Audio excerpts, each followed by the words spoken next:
Can you share a Mac Miller story that we haven't heard yet?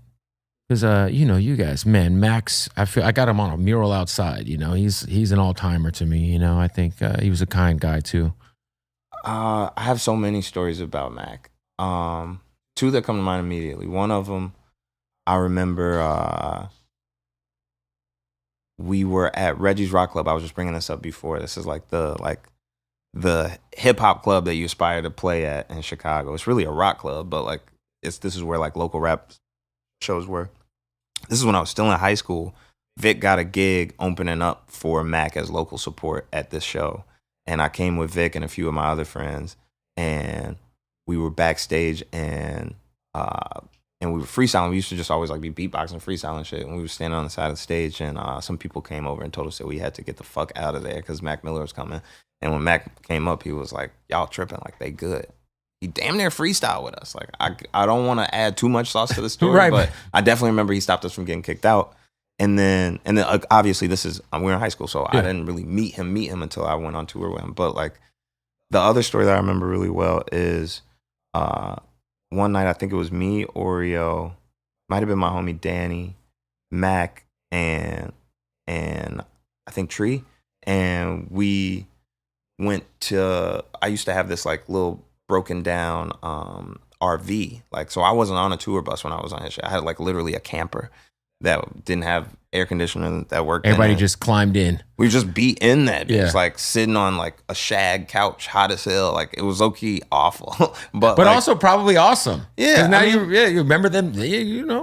But I remember one night we basically took the bus out just like without his security or anybody else, and we drove to a Wendy's and watched a fight happen in front of us, like in the car between two cars that was in front of us, and we're just kind of like I say in the song, like we were just kids, like literally, and shout out to the mixtape kids. That was very formative for me. But like we were children just kind of like learning a lot of lessons without our parents there and becoming breadwinners and becoming men and becoming like superstars, but also like living it in the real now. Like every day you wake up and you're in a new city and you got to do a meet and greet with 100 fans, and you got to go to the radio station, and you got to, find some time to get high, and you got to find some time to meet some girls, and you got to find some time to like rehearse whatever, like freestyle that you want to add, or like, whatever it is. You know what I'm saying? Like, it's just like we were going and growing at the same time. And I look back at that time and just, I'm really proud of all of us as kids and, what we were dealt and how we dealt with it. Who is in your personal blog era Mount Rushmore? Mac, Chance, Cool Kids. You can't put yourself. That's cheating. How's it going to be Mount Rushmore? You built the fucking mountain. You can't fucking put yourself. Don't cheat. Come Well, on. just being honest, Mount Rushmore is sacred Indian land. So Okay. Mount Rushmore is fucked up as just like a concept anyway. Listen, let's not dive too much into it. Okay. We don't need the My top 5, excluding me, blog era. I got to go Cool Kids. I got to go Mac Miller. Do you consider Cudi blog era, or is he too big? You know what? A kid named Cudi Was blog era. Yeah. Yeah. 10 Deep presents. Okay, Kid Cudi. Yeah. Okay.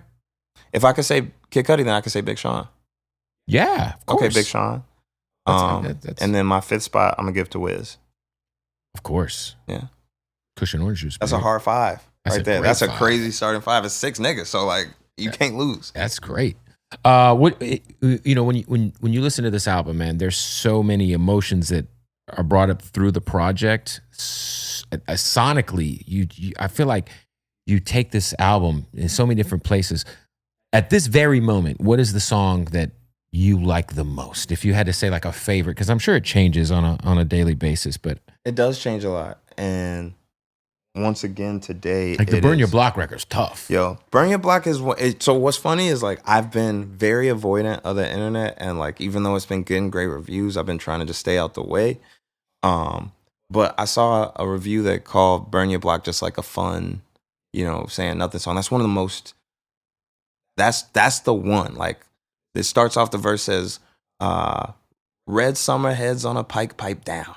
And I don't think you need context to know what heads on a pike means. But look up what Red Summer was and understand what these samples are. So there's obviously like a lot of great music samples, Right. but throughout the project you hear Richard Pryor, and it's from a very specific film called Watt Stacks, which was in the 70s. They organized a benefit concert after the burning in Watts, which happened because of race riots. And not even race riots, that's not the right word, but what do we call it? I don't want to get too radical, but basically there's a understanding. Set all the shit on fire, Chance. Just let's go, man. It's, well, when the government responds to the needs of the people as set forth, it's typically in response to the burning of metropolitan cities throughout history. And they'll tell you that the Civil Rights Act passed because we reached a agreement, or it was because the whole United States was on fire for about 6 weeks after Martin Luther King got killed. And there's a lot of different times in this country where the whole United States was on fire. And after that, you got legislation. And not to say that legislation is the end goal or even changes anything, but just saying that response comes from that. And that song and that sample throughout the album is all from Richard Pryor speaking to his people on various subjects, but on the backdrop of, you know, coming back from our neighborhoods burning.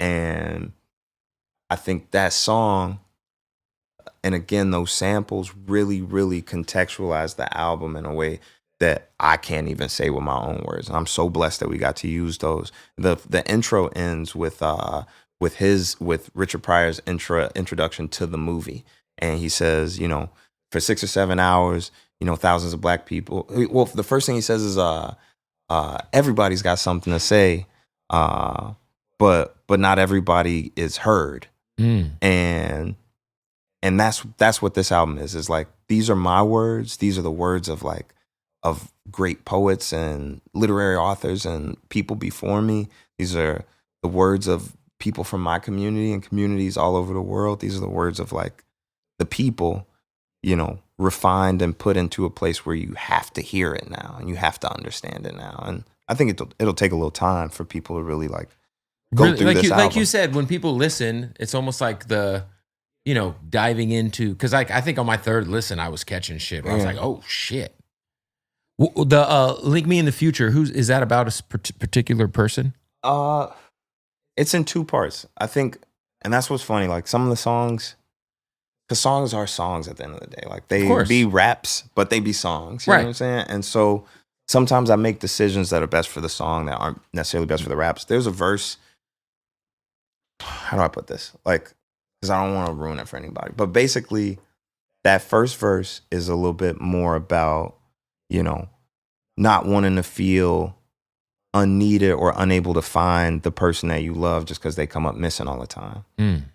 The second verse is way deeper, and it's, you know, it's about the way that we as black folks, but people period, kind of tackle death as something that, like, you know, that happens to the people that we love.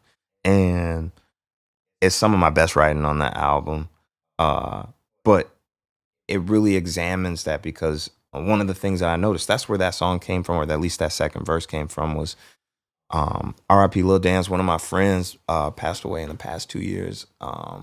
And, you know, a couple years later, I was at one of my friend's house for just like a random ass, like late night after party type thing. And I saw his obituary sitting on the desk, and it made me feel so many feelings, because when I was growing up, that's something that you saw old folks doing. Yeah. You know what I'm saying? Like, old folks would have, you know, across, I remember my babysitter, Miss Brown, that lived across the street. She had her whole entire grand piano had just like a line of, you know, obituaries from people.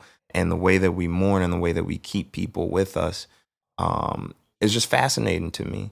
And the idea of love being everlasting, or, you know, transcending dimensions beyond life and death, is something that I really had to deal with the passing of my auntie, with the passing of my cousin. Like, I lost a lot of people in the past 6 years. So, you know, that shows up in different places in the album. And like, and I think that that's like, you know, that song isn't for one specific person, but I think it does throughout the song at different moments. It's always pointing to grief. That might be the grief song on the album.